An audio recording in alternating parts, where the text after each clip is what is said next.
Award நான் எனக்கு ஒரு அவார்டு கொடுத்தாங்க, வீட்டில் ஒரு அவார்டு கொடுத்தாங்க, உட்கார வச்சு எடுத்தாங்க. அவரை அதை அப்படியே பிடிங்கி எடுத்துகிட்டு போயிட்டாங்க. பிரதமர் வந்து போன பின்னாடியே ஒரு அவார்டு கொண்டு வந்தாங்க. அந்த அவார்டு எடுத்துகிட்டு வந்துட்டு யானைக்கிட்ட நிப்பாட்டி நம்ம கையில் நிப்பாட்டி போட்டோ எடுத்துகிட்டு போனதோட சரிங்க. அப்போ அவள் எங்கே இருக்கிறோம் ஏது இருக்குன்னு நமக்கே தெரியறதில்ல.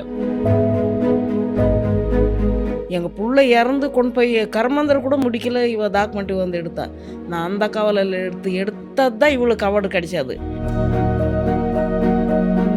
கார்த்திகா அல்லது குனீத் இவங்க 2 பேரும் யாராச்சும் உங்ககிட்ட பேசுனாங்களா, தொடர்பில் இருக்காங்களா?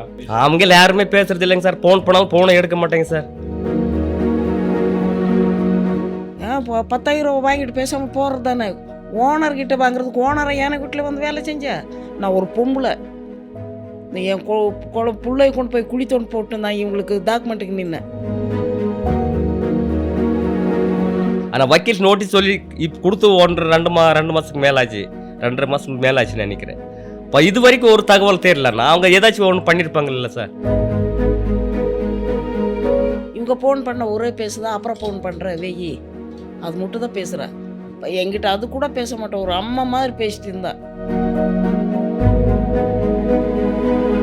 உங்களை யாரோ தூண்டி விட்டு தான் நீங்கள் இந்த மாதிரியெல்லாம் ஒரு கேஸை கொடுத்துருக்கீங்க, இந்த மாதிரி ஒரு புகாரை எழுப்புறீங்க அப்படின்னு சொல்கிறாங்க.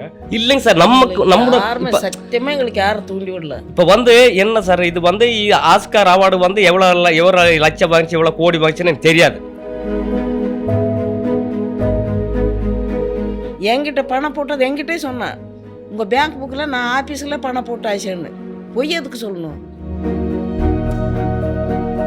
இப்போ இவ மூஞ்சி பார்த்தா அந்த அவார்டு கிடச்சிருச்சா? நாங்கள் ஆதிவாசி இது எடுத்து தானே இவளுக்கு அவார்டு கிடச்சிருச்சு. யானைக்குட்டில் எடுத்திருந்தா கூட இவளுக்கு கிடச்சிருக்காது, சத்தியமாக நான் சொல்கிறேன்.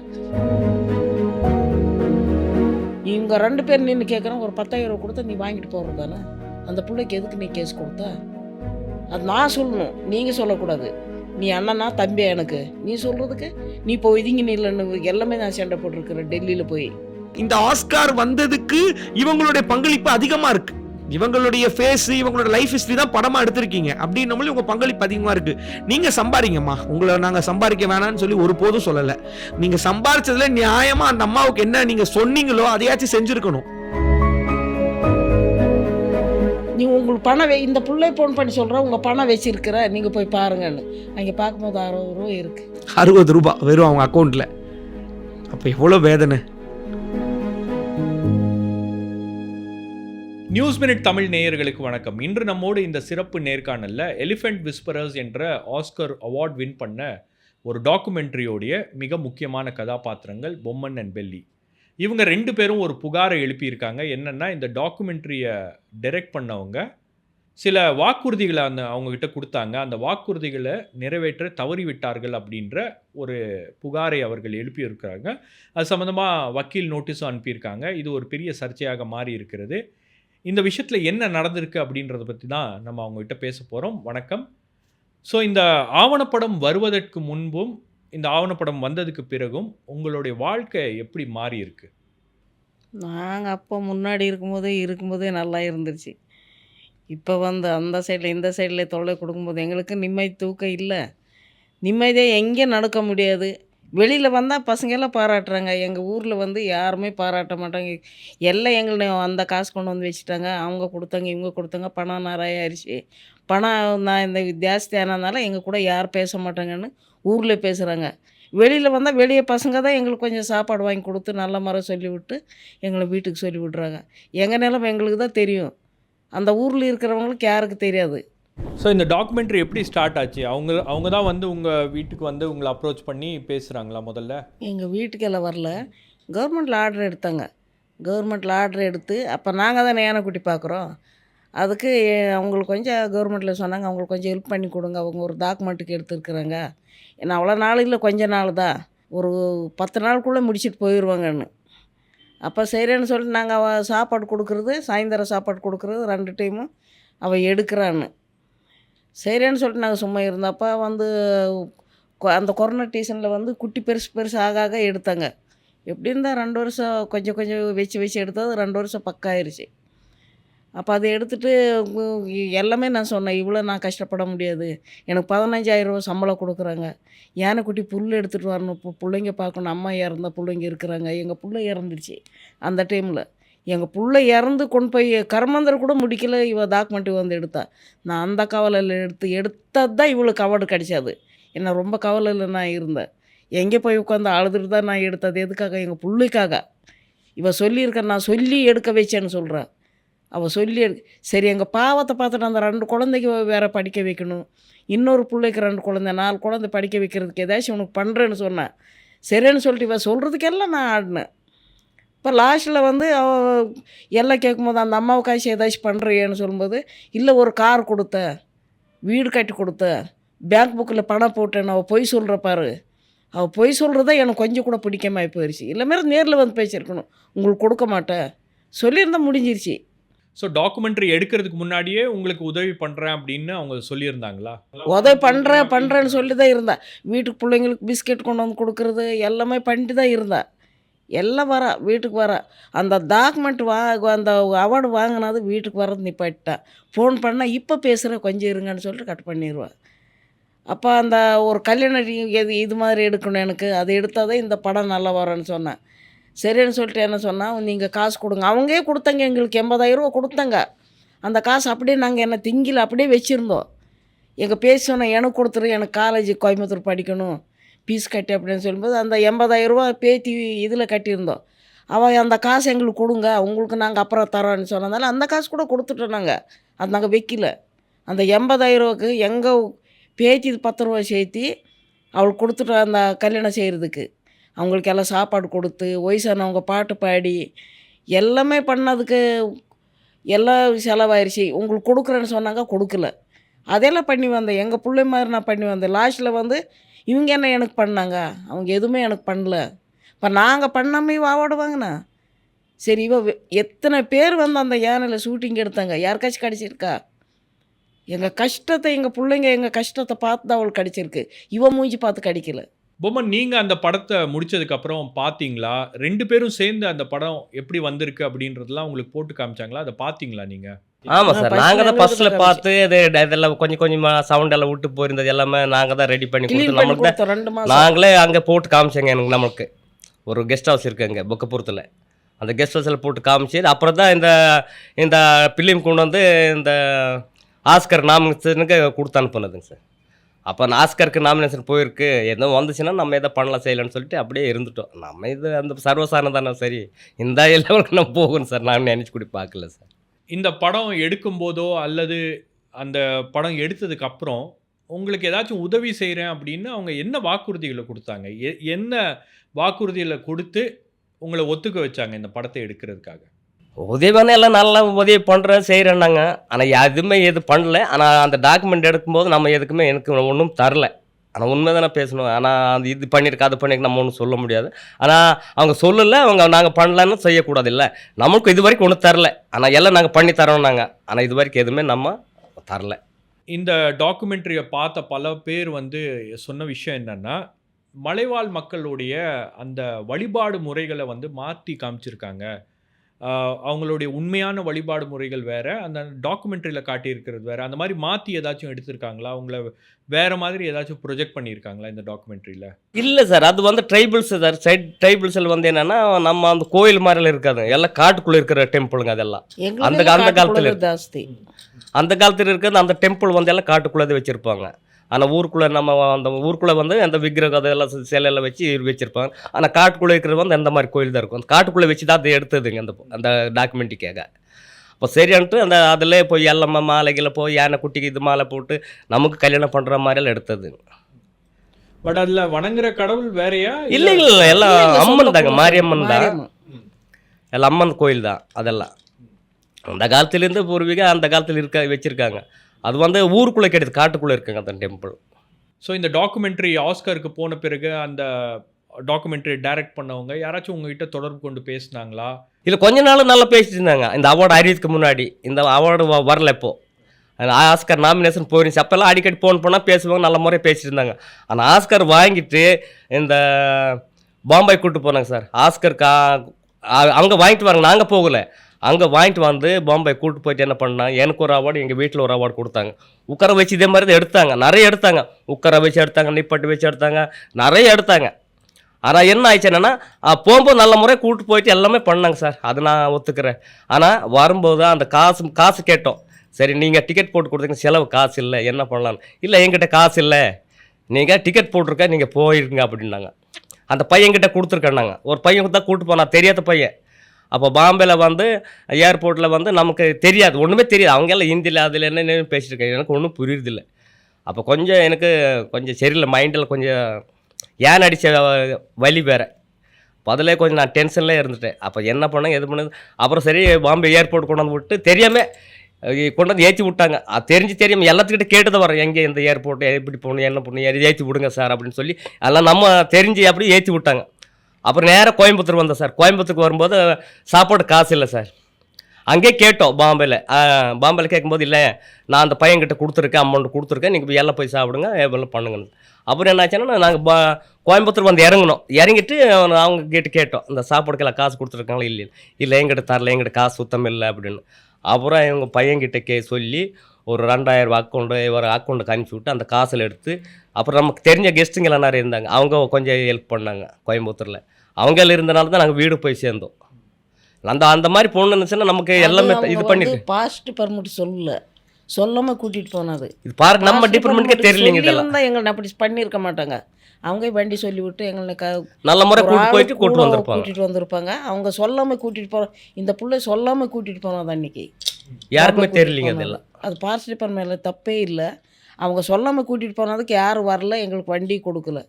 ஸோ நீங்கள் பாம்பேக்கு போயிட்டு வந்ததுக்கப்புறம் இந்த டாக்குமெண்ட்ரியை டைரக்ட் பண்ணவங்க கார்த்திகா அல்லது குனீத், இவங்க 2 பேரும் யாராச்சும் உங்ககிட்ட பேசுனாங்களா, தொடர்பில் இருக்காங்களா? அவங்க யாருமே பேசுறது இல்லைங்க சார். ஃபோன் பண்ணாலும் ஃபோனை எடுக்க மாட்டேங்க சார். ஃபோன் கொஞ்ச நேரம் இருங்க அப்படின்னு சொல்லி ஃபோன் கட் பண்ணிடுவாங்க, அப்புறம் பேச மாட்டாங்க. என்ன அந்த லாட்ஜ் ஓனர்களை விட்டு எங்கள்ட்ட மிரட்ட வைக்கிறா. அந்த மிரட்டுறதை இப்போ பண்ணியிருக்கிறா. அதில் இப்போ எனக்கு பதில் கொடுக்கட்டும்.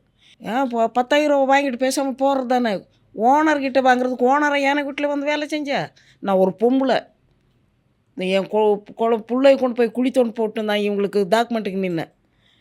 ஏன்னா அந்த ஓனர் வந்து செய்யலை. ஓனரை விட்டு என்னை மிரட்டினா தான் எனக்கு கோவம் வந்துருச்சு. அதில் தான் நான் இப்படி செஞ்சேன். அவள் எங்களுக்கு பண்ணி கொடுக்கணும். இப்போ எங்கள் குழந்தைகள் அனைதே நிற்கிறாங்க. எதுக்காக? இவள் டாக்குமெண்ட் எடுக்கிறதுக்காக என் பிள்ளையை விட்டேன், இல்லை மிருந்து நான் விட்டுருக்க மாட்டேன். அவள் இப்போ எனக்கு நான் கேட்குறது அவள் கொடுக்கணும். சும்மா இருந்த மாதிரி வீடு கட்டி கொடுத்த, கார் கொடுத்த, இடம் கொடுத்த, பேங்க் புக்கில் பணம் போட்டிருக்கிறேன்னு சொன்னால் நான் அதுக்கு சும்மா இருக்க மாட்டேன். இவன் சொல்லிட்டு போட்டு நான் யார் வந்தால் இப்படி தான் பேசுகிறேன். எனக்கு எதுவுமே பண்ணல. அவங்க கொடுத்தது 80,000 ரூபா கொடுத்தாங்க. அந்த 80,000 அவங்க கல்யாணத்துக்கே கொடுத்துட்டேன். நான் 10 ரூபா எடுக்கலை. ஸோ அதுக்கப்புறம் நீங்கள் பேசும்போது அவங்களுடைய ரெஸ்பான்ஸ் என்ன மாதிரி இருந்துச்சு? என்ன மாதிரி உங்ககிட்ட அந்த பேச்சு வழக்கு அப்படின்றது மாறிடுச்சா? ஏன்னா நீங்கள் சொல்லும்போது சொன்னீங்க ரொம்ப ஃப்ரெண்ட்லியாக அவங்ககிட்ட பேசிகிட்டு இருந்தாங்க அப்படின்னு. இப்போ அதெல்லாம் வந்து இந்த டாக்குமெண்ட்ரி ஆஸ்கார் அவார்ட் வின் பண்ணதுக்கப்புறம் அதெல்லாம் அப்படியே மாறி போயிருச்சா? ஆமாம். வேற ஆள் விட்டு பேச வைக்கிறா. இவ பேச மாட்டா. இவங்க ஃபோன் பண்ண ஒரே பேசுதா, அப்புறம் ஃபோன் பண்ணுற வெயி, அது மட்டும் தான் பேசுகிறா. இப்போ என்கிட்ட அது கூட பேச மாட்டேன். ஒரு அம்மா மாதிரி பேசிட்டு இருந்தா. இப்போ என்கிட்ட அது கூட பேச மாட்டேன். வேறு இந்த லாட்ஜ் ஓனர்களை விட்டு தான் என்னை மிரட்ட வைக்கிறா. நீங்கள் இந்த வக்கீல் நோட்டீஸ் அனுப்பணும்னு எப்போ முடிவு பண்ணீங்க? என்ன காரணம்? அப்படி என்ன நடந்து போச்சு? ஒரு வக்கீல் நோட்டீஸ் அனுப்பி அவங்ககிட்டேருந்து ஒரு பதில் வாங்கணும் அப்படின்ற அளவுக்கு என்ன நடந்து போச்சு? எதனால் இந்த வக்கீல் நோட்டீஸை நீங்கள் அனுப்புனீங்க? அவங்க பண்ண வேலை, நான் பண்ணல. நான் பேசாமல் தான் இருந்தேன். அப்போ அவங்க என்ன பண்ணாங்க, இப்போ ஆரம்பத்தில் அந்த யானைக்குட்டில் எடுக்கும்போது என்ன சொல்லிட்டு இருந்தாங்க, உங்களுக்கு உங்கள் பிள்ளைங்களுக்கெல்லாம் நான் நல்லா செய்கிறேன். பாம்பேக்கு போகும்போது கூட அப்படி தான் சொன்னாங்க, உங்கள் காலை ஆப்ரேஷன் பண்ணி தரேன், உங்கள் பிள்ளைய துணி தைக்கிற, அவளுக்கு 2 காது கேட்காது, புருஷன் விட்டுட்டு போயிட்டா, 2 குழந்தை இருக்குது அவளுக்கு வேறு. அப்போ உங்கள் பிள்ளைக்கு நான் துணி தைக்கிறதானே மிஷின் வாங்கி கொடுக்குறேன்னு சொன்னேன். எல்லாமே சொன்னதானே. நான் வேண்டாம், நீ என்ன சொன்ன, உனக்கு ஏதாச்சும் ஹெல்ப் பண்ணுறேன்னு சொன்னதானே. ஹெல்ப் பண்ண நாங்கள் வாங்கிக்கிறோம். இப்போ வீடு இல்லை, அந்த பஞ்சாயத்து வீடு இவ்வளோ அகல தான் இருக்குது, அதில் என்ன பொருள் வைக்க முடியும் அப்படின்னு சொன்னேன். சரி அப்படின்னு சொன்னால் அதுக்கு போய் அது கார் எல்லாம் கொடுத்தது வந்து எங்ககிட்ட சொல்லவா, இந்த செய்தியில் பேப்பரில் எல்லாம் வச்சுருக்கிறா. அவங்களுக்கு ஒரு கார் வாங்கி கொடுத்த, வீடு கட்டி கொடுத்த, அவங்களுக்கு இடம் வாங்கி கொடுத்த, பேங்க் புக்கில் எல்லாம் பணம் போட்டிருக்குற. என்கிட்ட பணம் போட்டது என்கிட்டே சொன்னேன். உங்கள் பேங்க் புக்கில் நான் ஆஃபீஸில் பணம் போட்டு ஆச்சேன்னு. பொய் எதுக்கு சொல்லணும்? நாங்கள் போடல, இப்போ கொடுக்க முடியாதுன்னு சொன்ன முடிஞ்சிருச்சு தானே. அந்த பொய் பேசுக்கு தான் நான் இப்படி பண்ணேன். என்னை இவ படித்தவன், நான் படிக்கலை. யாராச்சும் ஒன்று ஆண்டவன் புண்ணத்தில் எனக்கு ஹெல்ப் பண்ணுறேங்க.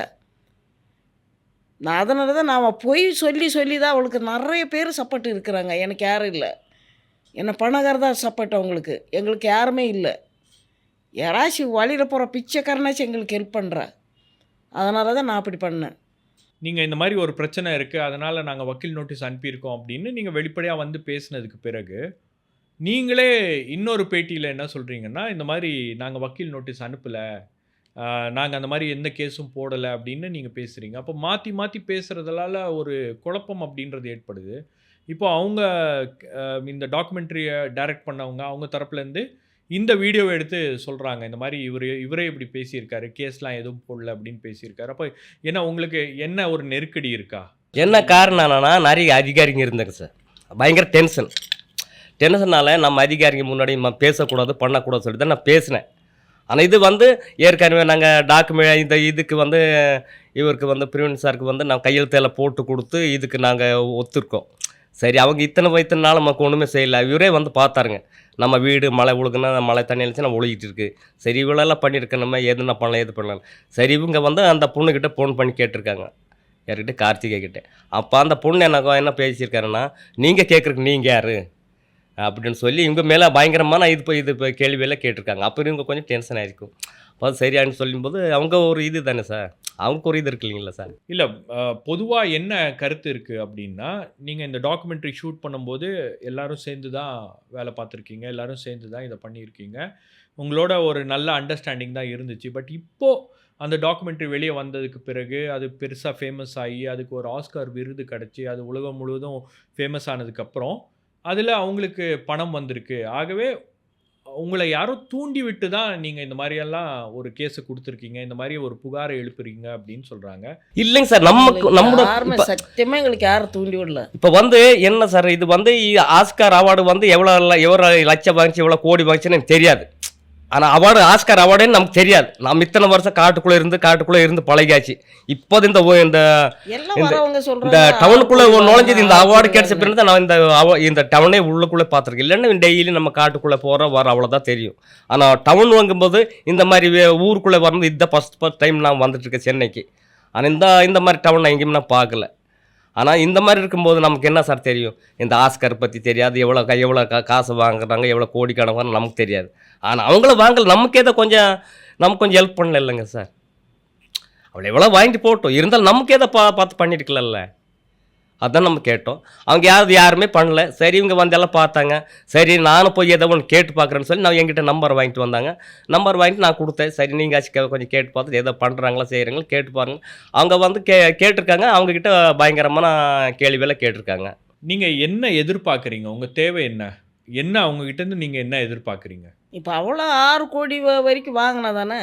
இப்போ எங்கள் அம்மா இறந்து போன பிள்ளைங்கள வச்சு இந்த வயசுல நாங்கள் காப்பாற்றுறோம்.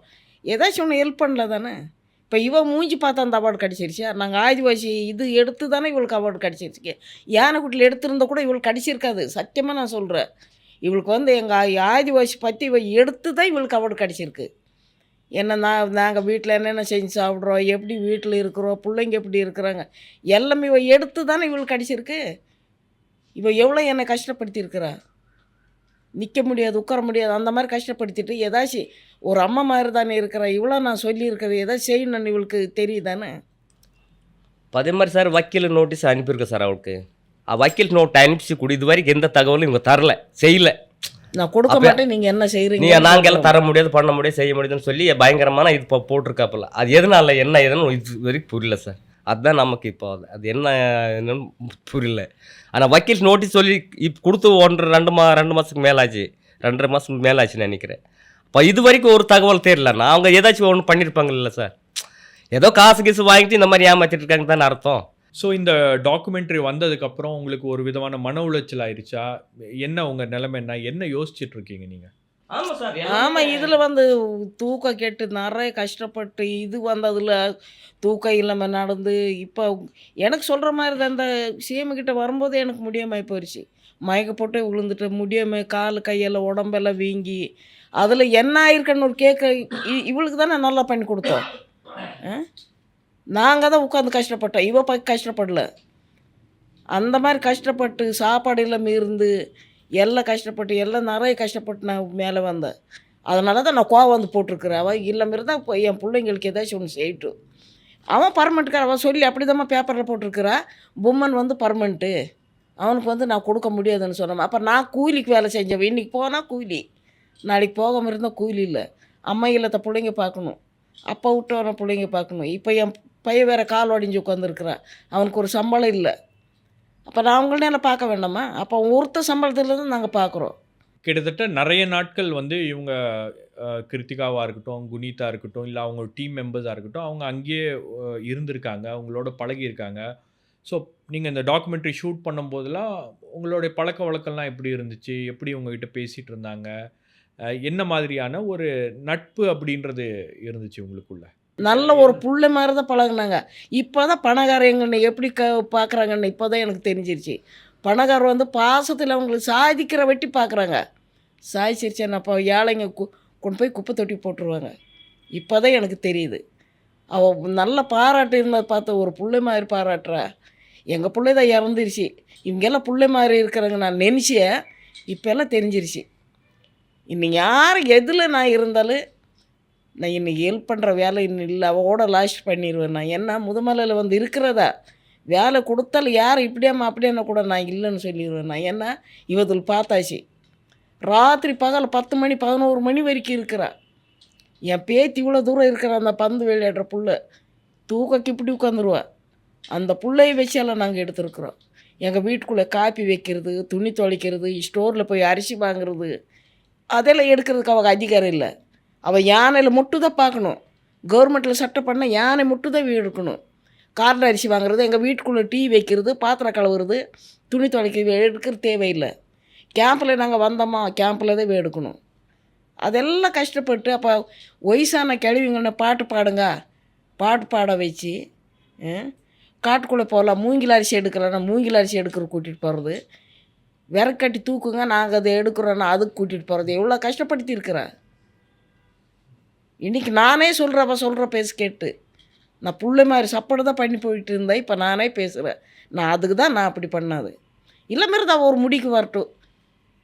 நாங்கள் ஏதாச்சும் பண்ணுறோம், அவங்களுக்கு கேட்டது நாங்கள் கொடுத்துருவோம். கேட்டது கொடுத்தா நான் பேசாமல் விட்டுருவேன். இல்லை மாரி தான் நான் யார் வந்தாலும் இப்படி தான் பேசிட்டு இருப்பேன். அவள் என்ன பண்ணிட்டு அவள் எதுவுமே என்ன பண்ண முடியாது. ஏன்னா நிறைய நான் வேலை செஞ்சுருக்கிறேன், அவள் வேலை செய்யலை.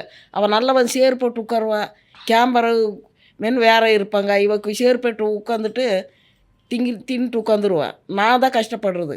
யானை குட்டி பார்க்கணும், இவங்க சொல்கிறது செய்யணும், வீட்டில் போய் பார்க்கணும், என் குழந்தை குட்டி பார்க்கணும், எவ்வளோ கஷ்டம் இருக்குது தெரியுமா? இதான் காலையில் வெந்திருக்கு. இந்த கால் வெந்துட்டு அவளுக்கு நான் எல்லாமே வேலை செஞ்சு கொடுத்துருக்குறேன். நீங்கள் ஒரு இன்டர்வியூவில் சொல்லும்போது சொன்னீங்க, இந்த மாதிரி எங்களுக்கு வந்து அந்த ஆஸ்கர் அவார்ட் கூட வந்து எங்களை தொட விடலை, அதையும் வந்து அவங்க வந்து தடுத்துட்டாங்க அப்படின்றீங்க. பட் நிறைய ஃபோட்டோஸ் இருக்குது, நீங்கள் ஆஸ்கர் அவார்ட் பிடிச்சிட்டு இருக்கிற மாதிரி நிறைய புகைப்படங்கள் சமூக வலைதளங்களில் இருக்குது, நிறைய ஊடகங்கள்லேயும் அந்த படங்கள்லாம் வந்திருக்கு. ஃபஸ்ட்லாம் தொட்டு எடுத்தாங்க, அது வந்து ஃபோட்டோ எடுக்கிற மாதிரி தான். அப்போ கைந்த வாங்கிட்டு போயிடுவாங்க. அப்போ இந்த வாட்டி ஒரு அவார்டு வச்சுட்டு ஃபோட்டோ எடுக்கும்போது அவங்கள பிடிச்சி நாங்கள் ஃபோட்டோ எடுக்கிறது கொஞ்சம் கொடுங்கன்னு சொன்னோம், கொடுக்க மாட்டேன்னு சொன்னாங்க. அப்போ நான் அவனை பார்த்ததுனால கொடுத்துருங்க, ஃபோட்டோ எடுத்து கொடுக்குறாங்கன்னு. அந்த ஃபோட்டோ எடுக்கிற வரைக்கும் ஒருத்தர் இப்படியே கை வச்சுட்டு நின்னா, அதுக்கு வேண்டாம் கொடுத்துருங்கன்னு சொன்னேன். இப்போ அவளுக்கு இருக்கிற மாதிரி எங்களுக்கு ஃபோட்டோ எடுக்கிறது தானே. அந்த அவார்டு வந்து நாங்கள் பார்த்தது உண்மை சார். அவார்டு நான் எனக்கு ஒரு அவார்டு கொடுத்தாங்க, வீட்டில் ஒரு அவார்டு கொடுத்தாங்க, உட்கார வச்சு எடுத்தாங்க. அவரை அதை அப்படியே பிடிங்கி எடுத்துகிட்டு போயிட்டாங்க. அது என்ன அப்புறம் எல்லா பிள்ளைங்க ஒரு ஆசைக்கு ஃபோட்டோ எடுக்கிறது வராங்க, அம்மா அவங்கள நிற்க வச்சு அந்த அவார்டு பிடிச்சி ஃபோட்டோ பிடிக்கணும். நாங்கள் என்ன வீட்டுக்கு தூக்கிட்டு போகிறதோ, எங்களுக்கு அந்த மாதிரி போடுறதானே நகை எல்லாமே போட்டு நடக்கிறோம், எங்களுக்கு வேண்டாம். அந்த ஒரு அவார்டு கொண்டு வந்தாங்க சார் முதுமலைக்கு. அப்புறம் அந்த பிரதமர் வந்து போனார்ல, எனக்கு பிரதமர் வந்து போன பின்னாடியே ஒரு அவார்டு கொண்டு வந்தாங்க. அந்த அவார்டு எடுத்துகிட்டு வந்துட்டு யானைகிட்ட நிப்பாட்டி நம்ம கையில் நிப்பாட்டி ஃபோட்டோ எடுத்துகிட்டு போனதோட சரிங்க. அப்போ அவள் எங்கே இருக்கிறோம் ஏது இருக்குன்னு நமக்கே தெரியுறதில்ல. ஃபோன் பண்ணால் ஃபோன் எடுப்பான், இப்போ பேசுகிறேன்னு சொல்லி ஃபோன் கட் பண்ணிடுவோம், அவ்வளோதான். அது எங்கள் பேத்திக்கு ஃபோட்டோ பிடிக்கிறதுக்கு முதுமலைக்கு எடுத்துகிட்டு வந்தால் தான், அது கூட எடுத்துகிட்டு வந்திருக்க மாட்டேன். பொம்மன் அண்ட் பெல்லிக்கு உதவுகின்ற ஒரு 2 அட்வொகேட்ஸ் இருக்காங்க. ஒருத்தர் வந்து பிரவீன், இன்னொருத்தர் மன்சூரும் இந்த நேர்காணலில் நம்மோடு இணைந்திருக்கிறார். மன்சூர், இந்த பிரச்சனை எப்போ தொடங்குது, எப்போ இந்த ப்ராப்ளம் அப்படின்றது ஸ்டார்ட் ஆகுது, நீங்கள் எப்போ நோட்டீஸ் அனுப்புகிறீங்க, அந்த நோட்டீஸ்க்கு ஏதாச்சும் பதில் கிடச்சிருக்கா? இந்த டாக்குமெண்ட்ரி ஃபிலிம் வந்து பப்ளிக்காக ரீச் ஆனதுக்கப்புறம் நிறைய மக்கள் எலிஃபண்ட் விஸ்பர்ஸ்ன்ற அந்த டாக்குமெண்ட்ரி ஃபிலிம் பார்த்துட்டாங்க. நல்ல ஒரு ஃபேமஸ் ஆகிடுச்சு. அதுக்கப்புறம் ஆஸ்கருக்கு நாமினேட் பண்ணுறாங்க. நாமினேஷன் ஆனதுக்கப்புறம் ஆஸ்காரில் வந்து அவங்களுக்கு விருது, இந்த உலகத்திலே மிகப்பெரிய ஒரு உயரிய விருது அவங்களுக்கு கிடைக்கிது. அந்த விருது கிடைச்சதுக்கப்புறம் அவங்க ஆட்டோமேட்டிக்காக அவங்கள வந்து எல்லோரும் பப்ளிக் ஃபிகர் ஆகிடுறாங்க. எல்லோரும் போய் அவங்கள பார்க்குறாங்க, அவங்ககிட்ட செல்ஃபி எடுக்கிறாங்க. அவங்க ஒரு ஃபெமிலியர் பர்சனாலிட்டிஸாக அந்த கப்புள்ஸ் ஆகிடுறாங்க, பொம்மன் அண்ட் பெல்லி. இந்த டைமில் வந்து அந்த ஊரை சார்ந்த, அந்த ஊரில் வந்து வாழ்ந்து அவங்களோட இருந்த நண்பர் பிரவீன்னு சொல்லிட்டு, அவர் வந்து ஒரு அந்த ஊரில் நிறைய மக்களுக்கு நிறைய இஸ் அ சோஷியல் ஆக்டிவிஸ்ட், அவர் நிறைய பண்ணியிருக்காரு. ஸோ அவர் என்னுடைய நண்பர். அவர் மூலமாக வந்து பொம்மன் பெல்லி எனக்கு தெரிய வருது. பொம்மன் பெல்லி தெரிய வந்தோடனே ஒரு நாள் என்ன பண்ணுறாரு, பிரதர் இந்த மாதிரி ஒரு இஷ்யூஸ் இருக்குது, இந்த மாதிரி நடந்துகிட்டு இருக்கு, அவங்க ரொம்ப கஷ்டப்படுறாங்க, இவ்வளோ ஆஸ்கார் வாங்கிட்டாங்க, இவ்வளோ பெரிய லெவலில் போயிட்டாங்க, அப்படிப்பட்டவங்களுக்கு வந்து நம்ம எதாவது ஹெல்ப் பண்ணணும் அப்படின்னு என்கிட்ட கேட்கும்பொழுது, because we have done lot of social cause as we the advocate அசோசியேட்ஸில் இருக்கனால நாங்கள் நிறைய இந்த மாதிரி ஏழப்பட்ட மக்களுக்கு we are doing for free of cost. எதற்காக அது பண்ணுறோம் அப்படின்னா, வி ஆர் ஏர்னிங் குட் எங்களுக்கு இருக்குது, பட் காட்ஸ் கிரேஸ் ஒரு சில இல்லாதப்பட்டவங்களுக்கு நம்ம ஹெல்ப் பண்ணணுன்ற நோக்கத்தோடு நாங்கள் சென்னை லா அசோசியேட்ஸ்ன்ற அந்த அசோசியேட்ஸ் மூலமாக அது இடிஸ் அந்த அசோசியேட்ஸ் மூலமாக we have sent a legal notice on 24/6. அதுக்கு முன்னாடி ஒரு 4 நாள் முன்னாடி பொம்மன் அண்ட் பெல்லி என்னை நேரில் வந்து என்னோட அலுவலகத்தில் சந்திக்கிறாங்க. சந்திக்கும் பொழுது பிரவீன் மூலமாக வராங்க. சந்திச்சாங்க. நான் கேட்டேன், அம்மா நீங்கள் இன்றைக்கி இவ்வளோ பெரிய ஒரு விருது உங்களுக்கு கிடச்சிருக்கு, இந்த அளவுக்கு நீங்கள் இன்றைக்கி பெரிய ஃபெமிலியர் பர்சனாலிட்டிஸ் ஆகிட்டீங்க, இதுக்கப்புறம் உங்களுக்கு என்னம்மா, உங்களுக்கு காசு பணம் தான் முக்கியமாம்மா நான் உங்கள்கிட்ட கேட்கும் பொழுது, அவங்க என்னோட காரில் எனக்கு பீச்சை சுற்றி காட்டுங்க, நாங்கள் மദ്രാஸ்க்கு ரொம்ப புதுசாக வரோம், நாங்கள் சென்னைக்கு, எங்களுக்கு சுற்றி காட்டுங்கன்னு வந்து அவங்களோட நாங்கள் போய் சுற்றி பார்த்து அந்த மெட்ராஸு, இந்த ஒரு சில இடங்கள், ஹைகோர்ட் இதுதான் ஹைகோர்ட், இதெல்லாம் அவங்களுக்கு சொல்லும்போது அவங்க ரொம்ப ஹாப்பி ஆகிட்டாங்க. அவங்களோட மனசில் இருக்க அந்த குமுறல்களை என்னோட காரில் போகும்பொழுது பகிடுறாங்க. இந்த மாதிரிலாம் நாங்கள் கஷ்டப்பட்டோம் சார், இந்த டாக்குமெண்ட்ரி ஃபிலிம் எடுக்கும் பொழுது எங்களுக்கு வந்து ரொம்ப மனவேதனைப்பட்டோம். எங்களை வந்து நைட்டு 12 மணி 11 மணிக்கெலாம் கூப்பிடுவாங்க, விடிகாலையில் 4 மணிக்கெலாம் கூப்பிடுவாங்க. ஸோ அவங்க கூப்பிடும் போதெல்லாம் நாங்கள் போனோம். அந்த டைமில் வந்து எங்களுக்கு சாப்பாடு கூட நாங்கள் எதிர்பார்க்காம நாங்கள் போயிட்டு இருந்தோம். அவங்ககிட்ட எதுவுமே எங்களுக்கு ₹1 கொடுக்கல. அது இல்லாமல் அந்த எலிஃபண்ட் விஸ்பர்ஸ் மூவி நீங்கள் பார்த்துருப்பீங்க, அந்த டாக்குமெண்ட்ரி ஃபிலிம், அதில் பார்க்கும்போது ஒரு சீக்வன்ஸ் ஒரு மேரேஜ் சீக்வன்ஸ் ஒன்று வரும். அந்த மேரேஜ் சீக்வன்ஸுக்கு வந்து அந்த கார்த்திகி கான்சேல்ஸ் என்ன பண்ணியிருக்காங்க அப்படின்னா, எனக்கு பணம் இப்போதைக்கு எனக்கு ப்ரொடியூசர்கிட்ட கொடுக்கல. ஸோ அதெல்லாம் அவங்க ப்ரீஃப் பண்ணியிருப்பாங்க. பட் ஆஸ் எ கவுன்சில் நான் சொல்ல வேண்டிய கடமை இல்லை. இந்த மாதிரி இவங்க கிட்டேருந்து இவங்களுடைய பேத்தி பெல்லி அம்மாவனுடைய பேத்தியினுடைய போஸ்ட் ஆஃபீஸ் சேவிங்லேருந்து விட்ரா பண்ணி அவங்க கொடுத்துருக்காங்க. ஸோ இதெல்லாம் வேதனைக்குரிய விஷயம். அவங்களே காசுக்காக கஷ்டப்படக்கூடிய ஒரு சூழ்நிலையில் இருக்கவங்க கிட்ட போயிட்டு இப்படிப்பட்ட ஒரு வேதனையான விஷயம் அந்த அம்மா செஞ்சுருக்காங்கன்னா அது மனசார அது தவறு. ஸோ அப்போ நாங்கள் என்ன பண்ணுறோம், ஒரு லீகல் நோட்டீஸ் 24/6/2023க்கு அவங்க மொத்தம் 6 நபர்களுக்கு நாங்கள் அனுப்புகிறோம். அவங்க அந்த டீமுக்கே அனுப்புகிறோம், இன்க்ளூடிங் டக்லஸ். அவர் வந்து இந்த ஆஸ்காருக்கு போகிறதுக்கு அவர் மிகப்பெரிய ஒரு இதாக இருந்த ஒரு தூணாக இருந்தவர். ஸோ அவருக்கும் நாங்கள் அனுப்புகிறோம்.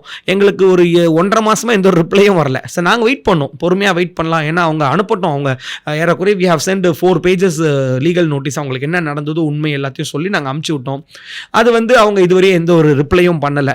அதுக்கப்புறம் ஒரு 4 நாள் இந்த மேட்டர்லாம் பூதாகரமாக ஆகிட்டதுக்கப்புறம் தான் ஒரு 4-5 நாள் முன்னாடி எனக்கு ஒரு ரிப்ளை வருது. என்ன ரிப்ளைனா, அவங்களோட சிக்யா என்டர்பிரைசஸ் லெட்டர் பேடில் வந்து ஒரு சாதாரண we have fulfilled all their necessities, அவங்களுக்கு எல்லாம் ஃபுல்ஃபில் பண்ணிட்டோம் அப்படின்னு சொல்லிட்டு ரிப்ளை வருது. அதுவும் ஒரு 4 லைனில் அவங்களோட ரிப்ளை வருது. ஸோ அவங்களுடைய அந்த reply notice that to not ஒரு லீகலாக நாங்கள் ஒரு நோட்டீஸ் அமைச்சிருக்கோம் போது ஒரு கவுன்சிலில் வச்சு அவங்க ரிப்ளை கொடுத்துருக்கலாம். ஸோ அந்த கவுன்சில் வச்சு ஒரு ரிப்ளை கொடுக்கல. அவங்களோட லெட்டர் ஹெட்டில் ஒரு நார்மல் இது மாதிரி எனக்கு போட்டு அனுப்பிச்சி விட்றாங்க. ஸோ அதை நாங்கள் பார்க்குறோம். அதை பார்க்கும்போது எனக்கு உண்மையாலுமே சிரிப்பு தான் வந்தது. அந்த ரிப்ளை நான் உங்களுக்கு கூட காட்டியிருப்பேன், நீங்கள் அது பார்த்தீங்கன்னா தெரிய வரும். அது வந்து அந்த அளவுக்கு ஒரு சாட்டிஸ்ஃபேக்டரி. எந்த இடத்துலையும் லீகல் நோட்டீஸ் இப்போ நம்ம ஒரு அவர்மெண்ட்ஸ் கொடுக்குறோம் அப்படின்னா, இந்த paragraph 1 you have stated this, we denied so and so அப்படின்னு சொல்லிட்டு it is false and false averments அப்படி ஏதாவது ஒரு அலிகேஷன்ஸ் அவங்க கொடுத்துருக்கணும். அதையும் கொடுக்கல. சும்மா வந்து நாங்கள் வந்து அவங்களுக்குள்ள வந்து எல்லாமே கொண்டுட்டோம் அப்படின்னு சொல்லிட்டு அவங்க அப்படியே திசை திருப்பினாங்க. ஸோ அது வந்து உண்மையாலுமே அது எனக்கு ரிப்ளையாக கன்சிடர் பண்ண முடியல, அது பண்ணவும் முடியாது. ஸோ அடுத்து நாங்கள் வந்து ரிஜாயிண்டர் சென்ட் பண்ண போகிறோம். அதுக்கு ஒரு ரிஜாயிண்டர் வி ஆர் ப்ரிப்பேரிங். இன்னைக்கு நாளைக்குள்ள most probably will sent 1 rejoinder. அதோட காப்பீஸ் கூட we are ready to serve you. So அதில் வந்து இவங்களோட இந்த மேட்டர்ஸ் எல்லாத்தையும் இன்னும் இன் டீப்பாக வந்து நாங்கள் அது பிளான் பண்ணி அதில் போடலான்ட்டு இருக்கோம். ஸோ இவங்களுக்கு வந்து இப்போ நடுவில் பாருங்கள், இவங்க ஆல்ரெடி ஒரு தனியார் யூடியூப் சேனலில் ஒரு பேட்டி கொடுத்தாங்க. ஸோ உங்களை மாதிரி ஒரு சேனலில் பேட்டி கொடுத்தாங்க. அந்த பேட்டி கொடுத்ததுக்கப்புறம் தான் இந்த மேட்ரு வெடிக்குது. வெடிச்சதுக்கப்புறம் என்ன பண்ணுறாங்க, மசனகுடி கூட்டிகிட்டு போய்ட்டு நீங்கள் கேட்டிருப்பீங்க பொம்மன் பெல்லிக்கிட்ட எப்படிலாம் நடந்ததுன்னு சொல்லிட்டு. ஒருத்தவங்களை வந்து நிர்பந்தப்படுத்தி பேச வைக்க முடியாது சார். எந்த ஒரு விஷயமும் மிரட்டலுக்கு ஆளாகி அவங்கள பேச விடுறாங்க. யார் மிரட்டுறாங்க? இவங்கள யாரு மிரட்டி என்ன சொல்ல வைக்கிறாங்க? ஏன்னா அந்த இடத்துல என்ன நடந்ததுன்றது எனக்கு தெரியாது. நான் போய் பார்க்கல, நான் கண் கூட அதுவும் பார்க்கல. எனக்கு வந்து பொம்மன் சொல்லி தான் எனக்கு தெரியும். ஸோ என்னுடைய ஃபேஸ்புக் பேஜில் கூட நான் வந்து அவங்களுடைய லைவ் வீடியோ போட்டேன். அவங்க யார் மிரட்டினாங்க, யாரோ ஒரு 4-5 பேர் வந்தாங்கன்னாங்க, வந்து இந்த மாதிரி சொல்லுங்கள், அதிகாரிகள் ஒரு சில பேர் இருந்தாங்களாம், அது கூட வேறு யாரோ இருந்தாங்கன்னு சொல்லிட்டு அவர் சொல்கிறார். ஐ ஹவ் நாட் சீன், ஏன்னா நான் பார்க்காம I could not say. But அவர் அந்த மிரட்டலுக்கு ஆளானால தான் அந்த மாதிரி அந்த வார்த்தையை சொல்லியிருக்காரு. ஸோ அதை அவர் விட்ரா பண்ணிக்கிறேன்னு என்கிட்ட சொன்னார். அந்த லைவ், என்னுடைய லைவ் வீடியோ, ஃபேஸ்புக் லைவ் வீடியோவில் நான் அது எடுத்திருக்கேன், வீடியோ எடுத்திருக்கேன், அதுலேயும் நான் அப்லோட் பண்ணியிருக்கேன். ஏன்னா ஒரு நல்லது செய்ய போகிறோம். நாங்கள் இதுவரையும் இன்னைக்கு வரையும் ஒரு ரூபா கூட அவங்ககிட்ட பணமாக வாங்கணும் கிடையாது, இனிமேலும் வாங்க மாட்டோம். இது நான் உங்கள் மீடியாவில் லைவாகவே சொல்கிறேன். எங்களுக்கு பணம் காசு தேவை இல்லை. இவங்களுக்கு நிறைய பேர் என்ன நினைக்கிறாங்கன்னா, ஏதாவது இவங்க பண்ணி இவங்க அதுலேருந்து பணம் சம்பாதிக்கணும் அப்படின்னு நோக்கத்தோடு இருக்காங்கன்னு சில பேர் நினைப்பாங்க. இது ப்ராக்டிக்கல் தான், இல்லைன்னு சொல்லலை. பொம்மன் பெல்லிக்கு நியாயம் கிடைக்கிறதுக்காக we need justice to Bomman and Bellie. இது மட்டும் தான் எங்களோட நோக்கம். அதற்கு we are ready to go to any extreme level. Even will take this matter to the high court, honourable ஹைகோர்ட்டுக்கு எடுத்துகிட்டு போகலான்னு இருக்கோம்.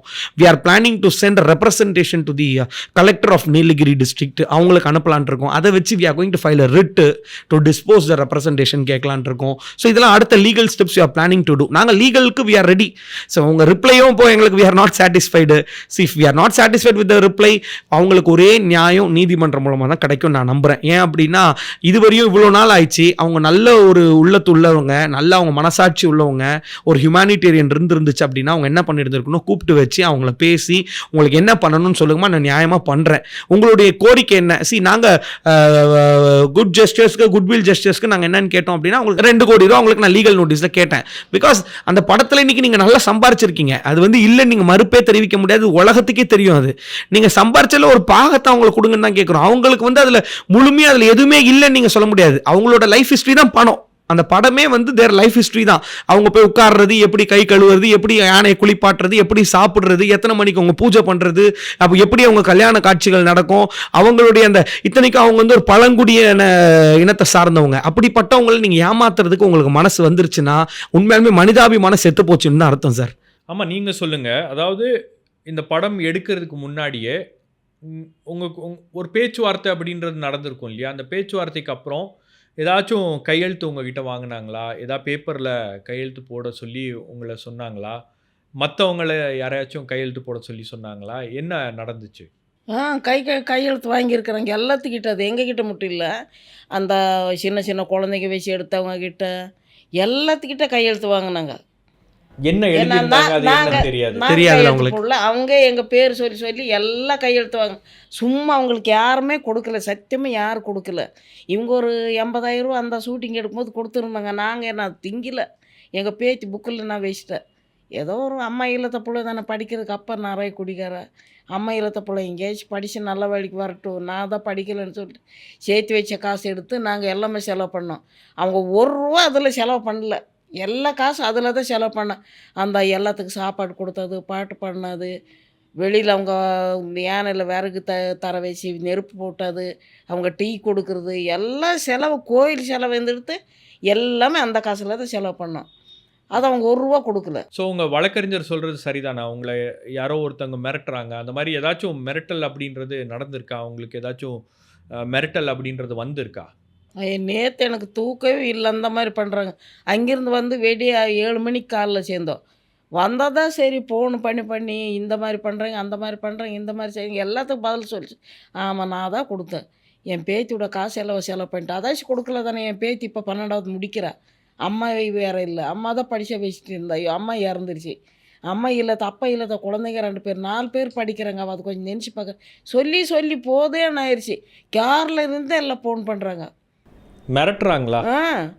அந்த மாதிரி சொல்லி நீ மறக்காமல் சொல்லுங்கள், நீங்கள் இது இப்படி பண்ணாதன்னு சொல்லுங்கள், நீங்கள் இதை பண்ணாதன்னு சொல்லுங்கள். ஆமாம், நான் தான் பண்ணேன். அப்போ அதுக்கு என்ன ஆயிடுச்சுன்னு எல்லாம் சொன்னேன்.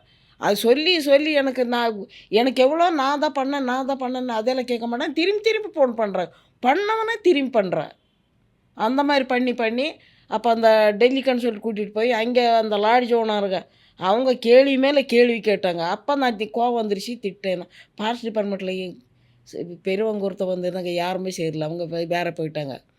ஏன்னா என் பெருசனா உன் பெருசனாமா நீ முடிச்சுக்கன்னு சொல்லிட்டாங்க, அவங்க சேரல. இவங்க 2 பேர் நின்று கேட்குறோம், ஒரு 10,000 கொடுத்தா நீ வாங்கிட்டு போகிறது தானே, அந்த பிள்ளைக்கு எதுக்கு நீ கேஸ் கொடுத்த? அது நான் சொல்லணும், நீங்கள் சொல்லக்கூடாது.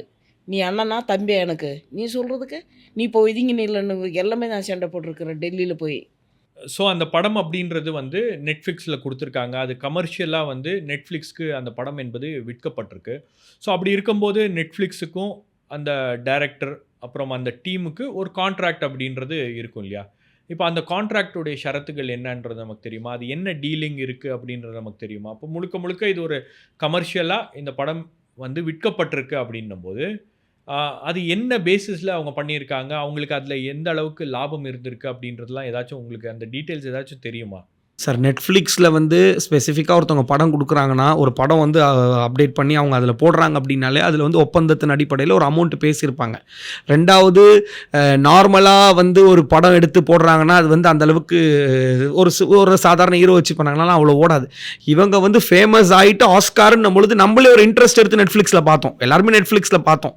எதுக்காக பார்த்தோம் அப்படின்னா அந்த ஒரு இன்ட்ரெஸ்ட்டு, ஓகே எதனால தான் இது உங்களுக்கு ஆஸ்கார் கிடச்சிருக்கு, இந்த 2 பேருக்கும் எதனால கிடச்சிருக்குன்ற நோக்கத்தில் தான் நம்ம பார்த்துருப்போம், அதை நாங்கள் பார்த்தோம்.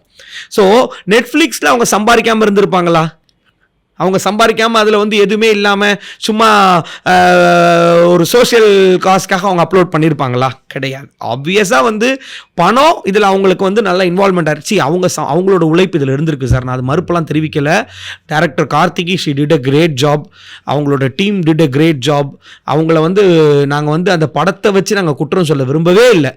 We have to congratulate her. அவங்களுடைய பங்களிப்பு மிகப்பெரிய பங்களிப்பு அதில் இருக்குது. இவங்களோட 50-60% இருந்ததுன்னா அவங்களுடைய ஒரு 40% கட்டாயம் பங்களிப்பு இருக்குது. அந்த டீம்னுடைய பங்களிப்பு, சிக்கியா என்டர்பிரைசஸ் பிரைவேட் லிமிடெட்னுடைய பங்களிப்பு இருக்குது. அதில் கார்த்திகி கான்செல்ஸ்னுடைய பங்களிப்பு இருக்குது. ஸோ எல்லாரோட கூட்டு முயற்சியில் தான் வந்து இது வந்து ஆஸ்கார், நான் இல்லைன்னு சொல்ல.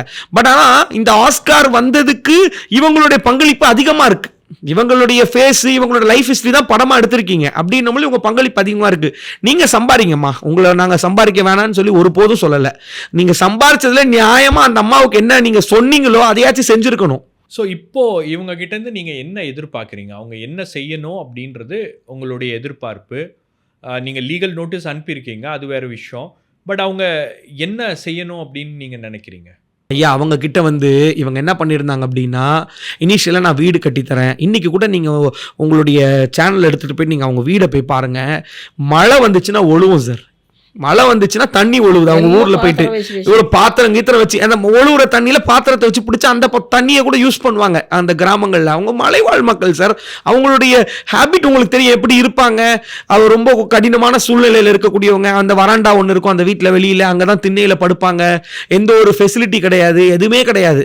அப்படிப்பட்டவங்களுக்கு நீ வீடு கட்டித்தரேன்னு சொன்னீங்களா? சொல்லலை. அவங்க மனசாட்சிக்கு தெரியும். அது ஏதோ ஒப்பந்தம் போட்டாங்க கிட்டாங்கன்னா நீங்கள் பேசக்கூடாது. ஆனால் மனசாட்சின்னு ஒன்று இருக்கும், உங்களுக்கு தெரியும். உங்களுக்கு இறைவன் பார்க்குறான். எல்லாருமே வந்து கடவுளுக்கு பயந்து தான் நம்ம நடக்கிறோம். நீங்க அவங்கள சொல்லாம அவங்க சும்மா சொல்லுவாங்களா வீடு கட்டி தரீங்க, இது கட்டி தரீங்கன்ட்டு, கட்டிட்டீங்க கட்டி தரேன்னு, நீங்க அது கட்டி தரல. அவங்களுடைய அவார்டு வாங்கின பின்னாடி, அதுக்கு பின்னாடி சொன்னது யாரோ செய்திக்கார் பிடிச்சி கேட்டாங்கம்மா, அந்த அம்மாவுக்கு என்ன செஞ்சீங்கன்னு சொல்லும்போது, ஒரு காரு கொடுத்தோம், ஒரு வீடு கட்டி கொடுத்தோம், 2 பேங்க் புக்கில் பணம் போட்டிருக்கிறோம், நான் பாம்பே ஆஃபீஸில் அதை போய் 2 பேங்க் புக் பணம் போட்டோன்னு. இது எதுவும் சொல்லியிருக்காங்க அவங்க. இது ஏதோ ஒரு செய்தி நிறுவனத்திற்கு அவங்க சொல்லி இவங்க காதுக்கு போயிருக்குது. இவங்க காதுக்கு போகும்போது வேதனைப்படுறாங்க. ஏங்க எங்களுக்கு ஒன்றுமே வரலையே, எங்க பணம் போட்டுட்டேன்னாங்களாம். ஃபோன் பண்ணும்போது என்னம்மா சொன்னாங்க அவங்க? நீ உங்களுக்கு பணம் இந்த பிள்ளை ஃபோன் பண்ணி சொல்கிறேன், உங்கள் பணம் வச்சிருக்கிற நீங்கள் போய் பாருங்கன்னு. அங்கே பார்க்கும்போது 60 ரூபா இருக்குது. 60 ரூபா வெறும் அவங்க அக்கௌண்ட்டில். அப்போ எவ்வளோ வேதனை. யார்கிட்ட சொன்னாங்க அப்போ உங்கள் பேங்க்கில் பணம் போட்டிருக்கீங்கன்னு? உங்களை கூப்பிட்டு சொன்னாங்களா இல்லை வேற யாரும்? இல்லை, பாம்பேக்கு போனேன். பாம்பே போகும்போது நான் திட்டினேன், கார்த்திக்கு நீ இருக்கிற பணம் கொடுக்க வேண்டாம், என் பேச்சு பணாச்சு கொடு, என் பேச்சு வேறு படிக்கிறா, இன்னும் 12வது முடிஞ்சிருச்சு, காலேஜ் போகிறது சொல்கிறோம், அந்த பணம் வச்சு கொடு. இல்லை, நாங்கள் அப்போவே நாங்கள் ஆஃபீஸில் உட்காந்து பேங்க் புக்கு கேட்டுட்டோன்னு. அப்போ நான் போய் பார்த்தேன், பேங்க் புக்கில் 60 ரூபா இருக்குது. இங்கே காசு இல்லை. அப்போ டெல்லி போகும்போது எனக்கு அவனை பார்க்கும்போது கோவம் வந்துருச்சு. எங்கே நீ பேங்க் புக்கில் பணம் போட்ட? இங்கே பணம் இல்லை, 60 ரூபா தான் போட்டிருக்கேன். யாரோ எடுத்திருப்பாங்க, நான் போட்டிருந்தேன்னு. எங்கள் புக்கில் போய் நான் கையெழுத்து போடுற புக்கில் வந்து அவங்க எடுக்க முடியுமா? வாய்ப்பே இல்லை. அதுதான் சார் இப்படிலாம் பண்ணியிருக்காங்க சார். அப்படின்னு இந்த எடுக்கிறாங்களா கவர்மெண்ட்ல எல்லாம்? நான் கையெழுத்து போட்டால் தானே அவங்க எடுக்க முடியும். அவங்க பணம் வந்து பாஸ்புக் இவங்க கையெழுத்து போட்டு தானே எடுக்க முடியும். வித்தவுட் ஹர் சிக்னேச்சர் அவங்க போய் எடுக்க முடியாதுல்ல. யாரும் எடுத்திருப்பாங்க. அவங்களுடைய இயலாமையை தெரிஞ்சுக்கிட்டு அவங்களுடைய படிப்பின்மையை புரிஞ்சுக்கிட்டா நம்ம வந்து ப்ளே பண்ணிட்டாங்களா என்னன்னு தெரியல. பட் இந்த சேனல் மூலமாக கார்த்திகிக்கு நாங்கள் ஒரே ஒரு இதுதான், this is not a request. நீங்கள் அவங்களுக்கு நியாயமாக கொடுக்க வேண்டியது கொடுக்கல அப்படின்னா சட்ட ரீதியாக நாங்கள் போராட ரெடி. கொடுக்க வேண்டியது கொடுக்கல அப்படின்னா என்ன என்ன எதிர்பார்க்க? அவங்க சொன்னது வீடு கட்டித்தரேன் இதெல்லாம் பண்ணி தரேன்னாங்களா, அவங்களுக்கு கட்டாயம் தரணும் சார். இப்போ நீங்க படத்தின் மூலமா நீங்க நல்ல குட்வில் ஏர்ன் பண்ணிருக்கீங்க. So you have earned good money. நீங்க இதெல்லாம் ஏர்ன் பண்ணிருக்கீங்க. அதுல இருந்து நாங்க கேட்டபடி as per the demand which we got from Bomman and Belli அவங்க கிட்ட பேசிட்டு தான் நாங்க அந்த டிமாண்ட் ரைஸ் பண்ணோம். அவங்களுக்கு கட்டாயம் 2 crores அவங்களுக்கு அவங்க அக்கௌண்ட்டுக்கு பொம்மன் அக்கௌண்ட்டுக்கு ஒரு 1 crore பெல்லி அக்கௌண்ட்டுக்கு ஒரு 1 crore கட்டாயம் தரணும் சார். ஏன் தரக்கூடாதுன்றது இது ஒரு கேள்வியா நிறைய பேர் கேட்கவே முடியாது. பிகாஸ் அவங்களோட பங்களிப்பு அதிகமா இருக்கு சார். இது அந்த பங்களிப்பு இருக்கிறனால அவங்க கட்டாயம் பண்ணணும் சார். பண்ணலன்னா ஒன்றும் பிரச்சனை கிடையாது. நாங்க நீதிமன்றம் இருக்கு. நீதிமன்றம் கட்டாயம் எங்களுக்கு நியாயமான தீர்ப்பு கொடுக்கும். நாங்க கேட்டிருக்கிறது எல்லாமே வந்து நியாயமான ஒரு கோரிக்கையை தான் கேட்டிருக்கோம். அதுக்கப்புறம் அவங்க if she is not willing to give அப்படின்னா let her face this matter in the court of law. We are also ready to face the consequences. So அம்மா, கடைசியாக ஒரு கேள்வி. நீங்கள் இந்த கேஸை விடாமல் நடத்தணும் அப்படின்னு முடிவு பண்ணிட்டீங்களா? என்ன பண்ணுறது, இந்த மாதிரி இவங்க பண்ணிட்டு அவன் நியாயமாக வீட்டில் வந்து உனக்கு பண்ணதாச்சு நான் கொடுக்குறேன், நான் மொத்தம் கொடுக்க முடியாதுன்னு கொடுத்து கொஞ்சம் வீடு கேஷ் ஓடாச்சு போட்டு கொடுக்குறேன்னு சொன்னால் கூட பரவாயில்ல. அதுக்கு சொல்ல மாட்டேன். நான் ஃபோன் ஹலோ நான் அப்புறம் பேசிக்கிறேன் எனக்கு வேறு கால் வருதுன்னு சொன்னேன். அப்போ யாருக்கு அதை சார் குறுக்கிடுறதுக்கு ஒன்று சொல்கிறேன். ஒரு லைவ் வீடியோ போயிட்டுருக்கு. அந்த டைமில் ஃபோன் பண்ணுறோம், ஃபுல் ரிங் அடிக்குது, எடுக்கலை. ஒரு சேனலில் இங்கே கேட்டு எடுக்கலை. அதுக்கு அடுத்து திரும்பவும் போடும் பொழுது பொம்மன் நான் ஒரு 1/2 மணி நேரத்தில் உங்களை கூப்பிடுறேன். எவ்வளோ 1/2 மணி நேரத்தில் உங்களுக்கு கூப்பிடுறேன். சரி வச்சிடுறாங்க. கரெக்டாக 1/2 மணி நேரம் கழிச்சு மறுபடியும் போடுறோம், ஃபோன் எடுக்கலை. உங்களுக்கு தைரியம் இருந்தால் ஃபேஸ் பண்ணுங்க, அவங்கள பேசுங்க. அவங்க கிட்ட ஏன் உங்களுக்கு பேசுறதுக்கு பயம்? அம்மா அப்பான்னு தானே சொன்னீங்க. எல்லா பைக்லையும் போயிட்டு they are like my parents நீங்க. அவங்கள வந்து என்னோட எங்க அப்பா அம்மா தத்தெடுத்தேன்னு சொன்னீங்க. ஸோ இதெல்லாம் நீங்க சொல்லியிருக்கீங்க. அப்போ எல்லாம் வேர்டு ஒன்லி ஃபார் ஷோக்காக தான் இந்த வேர்டெல்லாம் நீங்க யூஸ் பண்ணீங்களா? அவங்கள நீங்க நியாயமா நீங்க பண்ணணும்னு நினைச்சுன்னா ஒரு தாய் தந்தையரா நினைச்சிருந்தீங்கன்னா அவங்களை கண்டிப்பா பண்ணிருப்பீங்க. அது பண்ணல. ஸோ அதுக்காக தான் இவ்வளோ பெரிய ஒரு இன்னைக்கு இந்த அளவுக்கு நடந்துகிட்டு இருக்கு. So we are ready. And அவங்க பண்ணலைன்னாங்கன்னா சட்ட ரீதியாக நாங்கள் சந்திக்க தயார் சார். இல்லை பணம் எடுத்துட்டேங்கன்னு சொன்னால் தான் எனக்கு பிடிக்கமாய் போயிடுச்சு. இப்போ என் பிள்ளை இறந்து போனால் ஒரு பேங்க் புக்கில் பணம் போடுற ஒரு 4,000 ரூபா இருக்குது. அது எடுக்க முடியாமல் இந்த போஸ்ட்மார்ட்டம் பண்ண இது வாங்காமல் நாங்கள் இப்போ நிற்கிறோம். அது எடுத்துகிட்டு வாங்க நாங்கள் கொடுக்குறோன்னு சொல்கிறாங்க. அதில் போய் வேறவங்க எடுக்க முடியுமா? ஸோ இந்த பிரச்சனை குறித்து எங்களுடைய அரங்கத்துக்கு வந்து உங்களுடைய கருத்துக்கள்லாம் நீங்கள் வந்து மக்கள் மத்தியில் வச்சுருக்கீங்க.